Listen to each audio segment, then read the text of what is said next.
All right, let's talk about something we all use every single day, often without a second thought, our planet's natural resources. And I'm not just talking about the obvious stuff like rocks and trees. I mean the very fabric of our world, the air, the water, and all the hidden ingredients that are inside, well, pretty much everything we touch. In fact, do me a favor. Just glance down at what you're wearing right now. You probably have a button on your shirt or your pants. Seems pretty simple, right? Totally man-made. But have you ever stopped to think about where it really came from? What's its origin story? Well, believe it or not, the journey of that little piece of plastic likely started millions and millions of years ago, deep inside the earth. Because, most plastic comes from petroleum, which is a fossil fuel. And that right there is the perfect example of this whole idea. Almost everything we make, no matter how modern or artificial it seems, traces its roots right back to nature. So what is a natural resource anyway? It's actually a pretty simple concept. You take something from nature, a forest, a mineral, a river, and the moment it becomes valuable to us humans, bam, it's a natural resource. It's that exact point where what the earth provides and what we need intersect.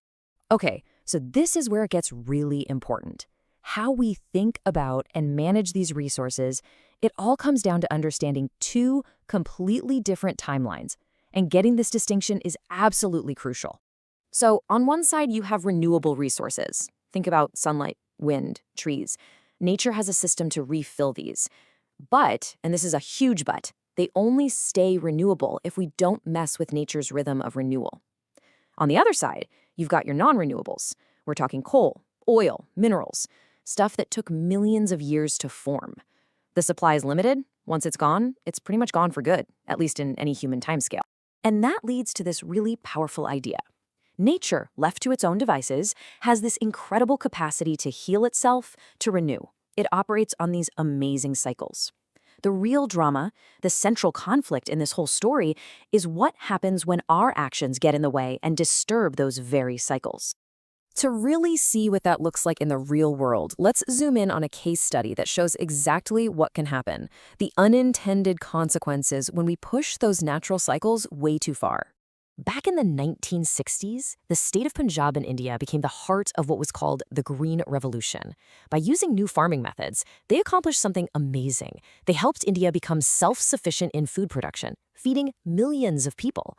I mean, this was a massive, life-saving human achievement.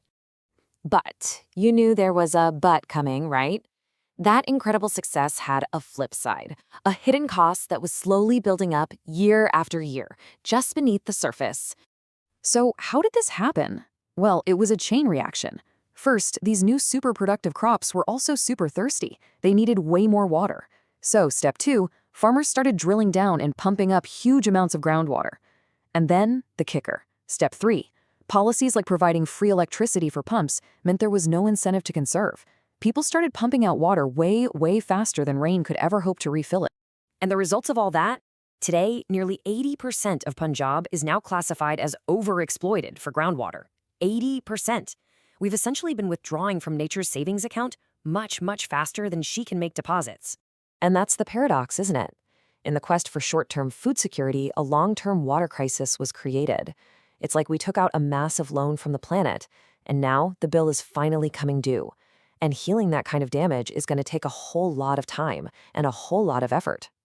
But hey, that cautionary tale isn't the end of the story. Not at all. In fact, it's what leads us to this really hopeful turning point.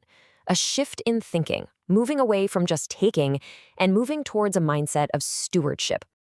And that whole shift, it really starts with this one simple question. What if? What if, instead of trying to overpower nature's cycles, we made a choice to work with them, to actually team up with the planet's own ability to heal and grow? For an incredible answer to that question, just look at Sikkim, another state in India. They made this incredibly bold choice to go 100% organic. That meant swapping out all the chemical fertilizers and pesticides for things like compost. And what happened?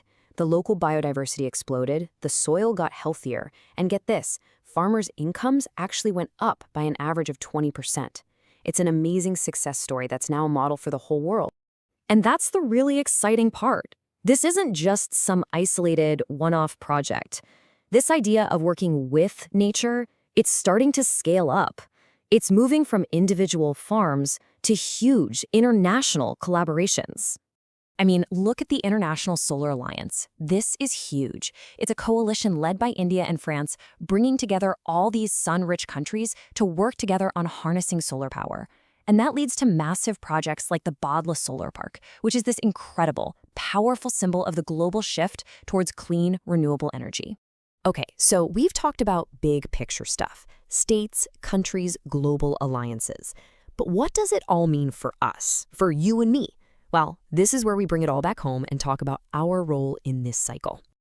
It all comes down to this one really important word: stewardship.